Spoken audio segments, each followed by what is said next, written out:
Bapak Ibu, jadi tadi sudah disampaikan ya detail pengisiannya, namun nanti di teknis pelaksanaannya kami terbuka, silakan dikontak jika ada perlu lebih jelas lagi. Karena tadi saya sampaikan definisi unit itu bisa jadi adalah satu direktorat. Nah, jadi nanti bagi BOD-1 misalnya yang ada di direksi anak perusahaan, itu nanti peers-nya adalah direksi yang sama dalam satu direktorat, entah itu di direktorat operasi, pengembangan, atau direktorat bisnis, pun yang juga di direktorat HC. Jadi nanti bisa banyak tuh ininya yang harus dinilai di peers-nya.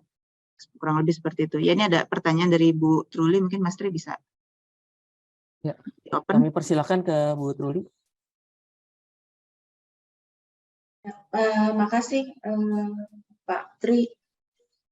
Sedikit saja Pak, jadi hanya pengalaman beberapa waktu yang lalu pada saat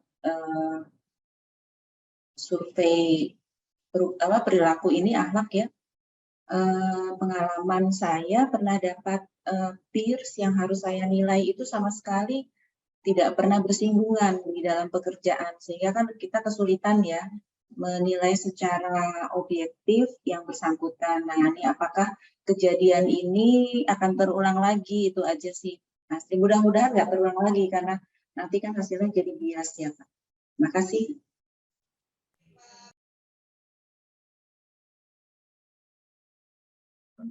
Ya, baik. Terima kasih Bu Truli. Mungkin langsung ya Mas Tri ya, biar nanti bisa satu-satu. Ini udah ada beberapa pertanyaan di kolom chat. Ya tadi Bu Truli ya, seperti yang saya sampaikan tadi, karena kami mendirectnya berdasarkan direktorat gitu ya.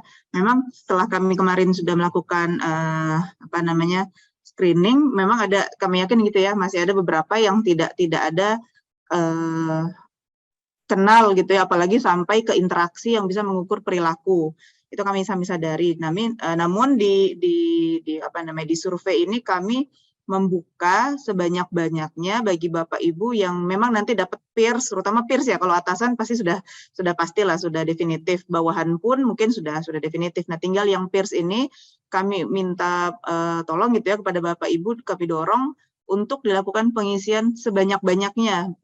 Jadi kami open untuk yang sebanyak-banyaknya. Mengenai batasan tidak akan kami definitifkan berdasarkan angka, Bu, karena kalau angka itu nanti akan bias juga ya. Misalnya kami batasi 50% pengisian peers gitu. Tapi kami open ke Bapak Ibu semua seperti apa Bapak Ibu merasa mengenal gitu ya, merasa kenal, merasa tahu perilaku kesehariannya, walaupun mungkin interaksi tidak terlalu intens gitu ya, mungkin anak perusahaannya terlalu jauh, ataupun mungkin direktur bidang teknik harus menilai direktur bidang keuangan misalnya seperti itu. Tapi kami harapkan ada yang Bapak Ibu ketahui mengenai perilakunya. Kan tadi kan disasarnya memang agak nanti satu-satu ya, jadi untuk satu orang itu menilai 6 amanahnya, kompetennya, harmonisnya. Nah, seperti itu sih Bu Truli. Jadi kami akan open sebanyak-banyaknya yang menurut Bapak Ibu memang mengenal, pernah interaksi walaupun sedikit dan bisa tahu gitu ya, tadi dari 6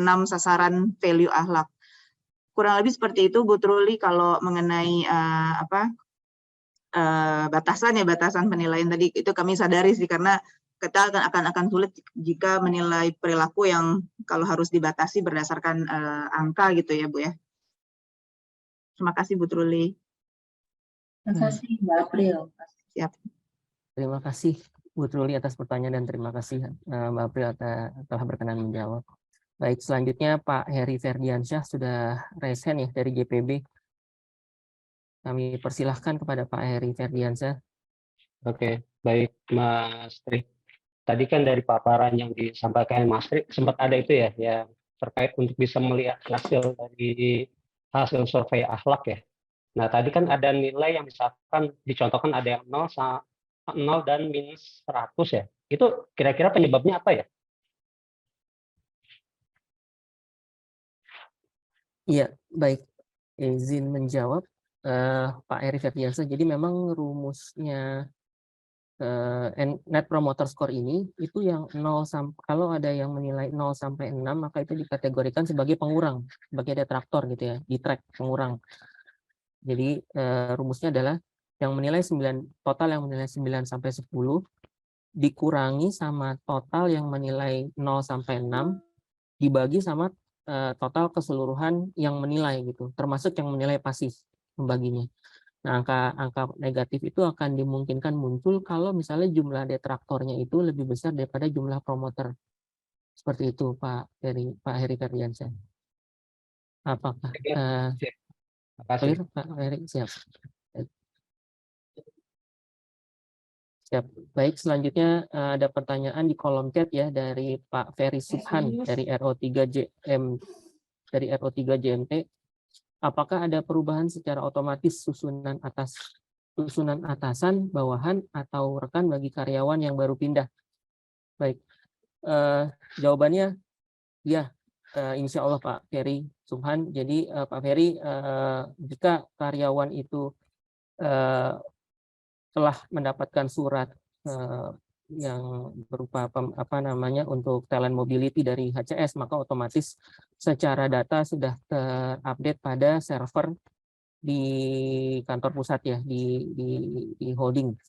Jadi insya Allah seluruh data yang ada di seluruh data karyawan yang mengalami talent mobility itu otomatis insya Allah sudah terupdate. Namun mungkin ya untuk beberapa karyawan yang mengalami talent mobility di atas tanggal 30 November mungkin data servernya masih harus mengalami beberapa update di sana sini. Nah, itu mungkin bisa dikonfirmasi ke kami ya Pak. Nanti kami akan follow up ke unit-unit terkait ke HCS maupun ITE. Itu sifatnya kasuistik, tapi secara general otomatis sudah terupdate Pak. Demikian jawabannya. Kemudian pertanyaan selanjutnya dari Pak Nasrullah di GMT. Satu karyawan dapat menilai berapa karyawan? Baik, jawabannya adalah satu karyawan diharuskan untuk menilai leadersnya atau atasannya, kemudian peers-nya. Peers itu berarti yang ada dalam satu jabatan untuk satu direktorat. Nah, itu tentu akan berbeda-beda untuk masing-masing karyawan ya. Peers di masing-masing level dan peers di masing-masing direktorat tentu akan berbeda. Tentu juga akan berbeda untuk di level member. Jadi member di masing-masing unit dan member di masing-masing struktural jabatan atau di jabatan ekspertis maupun fungsional tentu akan berbeda. Seperti itu, dan kita harapkan semuanya diisi, namun seperti yang tadi ditanyakan oleh Bu Truli dan telah dijawab Bu April, tentu ada kasus di mana satu orang tidak begitu mengenal karyawan. Nah, itu diharapkan nanti bisa diskusi pada saat pengisian ya Pak, bisa kontak ke PIC terkait di STO Pak. Jadi ada saya, ada Mbak Roro, ada Mbak Sari, ada Pak Cecep, ada Pak Eko, ada Pak Jun, dan lainnya gitu. Demikian jawabannya. Kemudian ada pertanyaan kembali dari Pak Ade Rukmana, apakah surveinya dilakukan untuk semua karyawan? Karena di JMTO terdapat karyawan PKWTT dan PKWT termasuk yang masa kerjanya kurang dari 1 tahun. Jawabannya iya Pak Ade Rukmana, dilakukan untuk semua karyawan dan untuk semua karyawan di JM Group, baik yang penugasan, PKWTT anak perusahaan maupun PKWT anak perusahaan, termasuk yang masa kerjanya kurang dari 1 tahun. Kemudian pertanyaan dari Pak Rizky AP, apakah persentase bobot penilaian atasan kepada yang bersangkutan lebih tinggi dibandingkan penilaian peers atau bawahan? Jika lebih tinggi, berapa bobot persentasenya? Jadi untuk survei NPS ini bobotnya sama Pak, bobotnya sama. Bobot antara penilaian atasan kepada bawahan, bobot antara penilaian peers kepada peersnya, bobot antara penilaian dari members kepada leadersnya itu bobotnya sama. Nah, nanti yang ini akan jadi bahan pertimbangan gitu ya, tidak mutlak langsung tertranslasikan nilai NPS itu jadi predikat JMPD, tidak seperti itu, tapi akan menjadi pertimbangan untuk atasan yang bersangkutan untuk memberikan predikat perilaku di JMPD-nya. Seperti itu Pak Rizky AP jawabannya. Ada lagi Bapak Ibu yang ingin mengajukan pertanyaan secara live, bisa raise hand maupun lewat kolom chat. Kami persilakan kembali dari Pak Ferry. Karena saya ada case saat mengisi JMPD mendapatkan 2 pejabat approval yang berbeda dari JMT tempat kerja sebelumnya, Januari, Oktober, dan RO tempat kerja saat ini November sampai dengan saat ini ya Pak Ferry ya.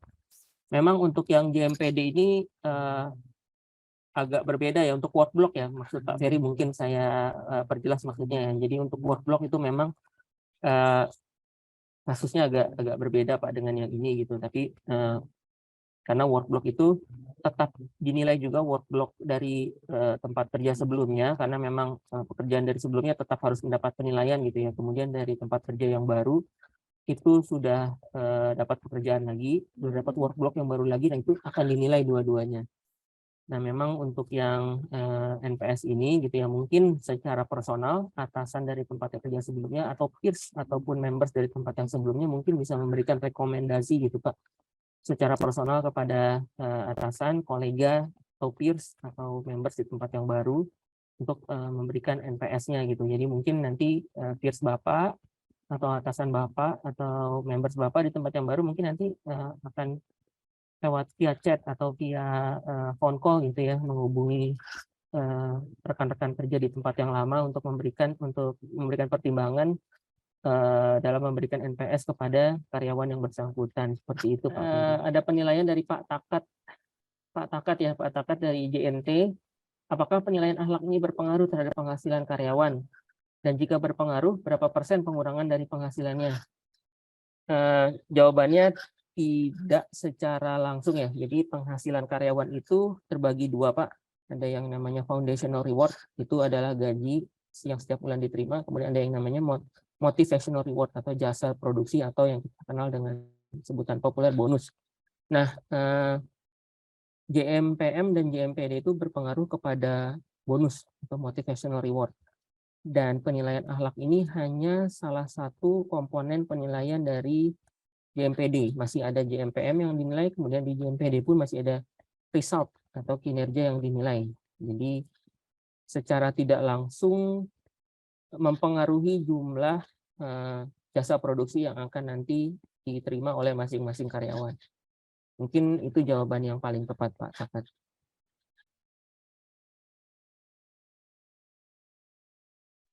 Kami persilahkan Bapak Ibu yang masih ingin mengajukan pertanyaan secara live maupun lewat kolom chat.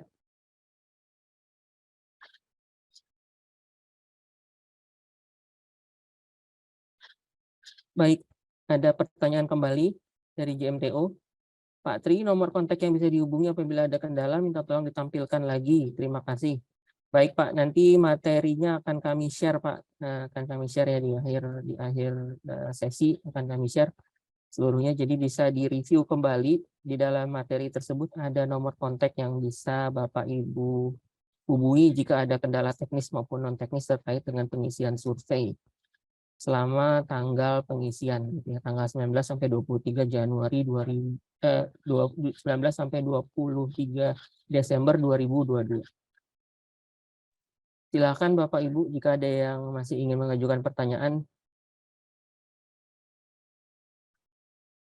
Masih ada 7 menit sebelum jam 17. Baik, ada pertanyaan dari Mas Krisna di ITE. Apakah ada soft copy panduan pengisiannya? Ada Mas Krisna. Ada. Baik, nanti kami akan share juga ya di kolom chat. Kemudian dari Pak Dani Nugraha di JMT izin bertanya, Pak Tri, apakah panduan sejauh mana nilai NPS ini dapat digunakan atau belum dapat digunakan untuk penilaian behavior JMPD? Terima kasih. Baik, Pak Dani, nanti mohon ditunggu sampai tanggal 23 sampai tanggal survei selesai, Pak Dani. Kemudian sampai nanti hasil akhirnya akan diumumkan tanggal 5 sampai 9. Namun perlu diingat, tidak otomatis nilai NPS ini terkonversi ya Pak Dani menjadi predikat behavior JMPD. Nilai NPS hanya akan menjadi pertimbangan karena tadi koridor-koridornya sudah distandarkan gitu ya, hanya akan menjadi pertimbangan bagi atasan karena kebijakan yang paling berhak memberikan predikat perilaku terhadap karyawan yang bersangkutan adalah atasan yang bersangkutan itu sendiri gitu ya. Jadi bukan numbers game gitu ya, tapi leaders game, bahwa pimpinan lah yang berhak, yang mempunyai kewenangan absolut untuk menilai bawahan membersnya itu perilakunya seperti apa. Seperti itu Pak Den. Silakan Bu Neneng, monggo. Oke, terima kasih. Kalau kita berbicara secara struktur, kalau struktur itu kosong misalnya atau ada PLT-nya, apakah kita juga menilai misalnya orang yang di PLT-kan tersebut atau memang dikosongkan saja? Karena kan itu kalau saya lihat itu kan sangat berpengaruh ya di komponen jumlahnya nanti. Seperti itu. Terima kasih. Iya, itu PLT itu nanti kasuistik Bu Neneng. Nanti yang menjabat PLT itu tentu dia akan mempunyai 2 jabatan ya Bu Neneng ya. Dia akan mempunyai 2 jabatan. Nah, kemarin sih kalau dari logikanya, kalau kinerja, kalau work block itu dia harus dinilai dua-duanya. Tapi kalau ini kan perilaku ya Bu Neneng, ini kan yang kita nilai ada perilaku yang tersebut, maka cukup nanti entry-nya yang kalau yang muncul 2, maka cukup dinilai 1 entry saja, seperti itu Bu Neneng. Jadi nanti yang memiliki rangkap jabatan tuh nanti kalau kita search namanya akan muncul 2 Bu Neneng. Nah yang muncul 2 itu dia berarti punya rangkap jabatan tuh, dia punya jabatan aslinya dan PLT-nya. Ya, silakan dinilai salah satu saja nanti karena kalau dinilai dua-duanya akan mempengaruhi nilai yang bersangkutan gitu. Nanti kalau dinilainya baik sih, alhamdulillah gitu. Takutnya dinilainya lebih banyak yang detraktornya, kasihan juga yang bersangkutan seperti itu. Pada prinsipnya jadi ke personalnya ya, walaupun misalnya dia double jabatan tadi. Siap, makasih.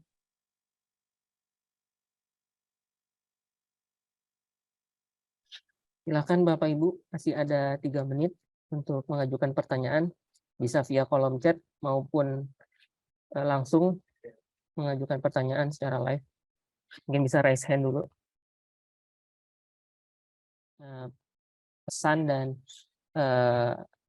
tahapan ya, langkah per langkah pengisian surveinya Bapak Ibu sudah menangkap dengan jelas, sehingga nanti survei pengisian NPS-nya pada tanggal 19 hingga 23 Desember dapat berlangsung dengan lancar untuk seluruh karyawan di seluruh unit dan di seluruh entitas Jasa Marga Group.